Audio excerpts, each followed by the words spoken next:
அப்ப மானக்கேடு உண்டாயிடுச்சு, தனநஷ்டம் உண்டாயிடுச்சு, பிரயாண கிளேசம் உண்டாயாச்சு, நீஜ நாரி சம்சர்க்கம் உண்டாச்சு. இப்ப இவரை பொறுத்த வரைக்கும் இவரும் கன்னி ராசி தான். இந்த கோச்சார பலம் 100% ஒர்க் அவுட் ஆயிடுச்சு. ஏனென்றால் இவருக்கு கன்னி ராசியோட 7ஆம் இடமாக இருக்கப்பட்ட மீனத்தில் அந்த நம்பர்ஸ், அதாவது அச்சம் அப்படி சொல்லுவோம், பாயிண்ட்ஸ் 3 தான் இருக்கு.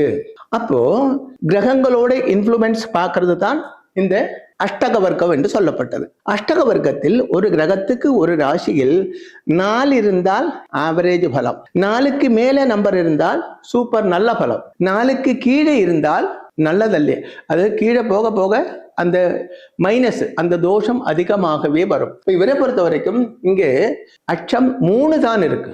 அதனால இவருக்கு ஜாதகத்தில் சொல்லப்பட்ட, அதாவது ஜோதிஷ கிரந்தங்களில் சொல்லப்பட்ட அந்த பலங்கள் பூரா ஒர்க் அவுட் ஆயிடுச்சு. அதாவது தோஷ பலங்கள் ஒர்க் அவுட் ஆயிடுச்சு.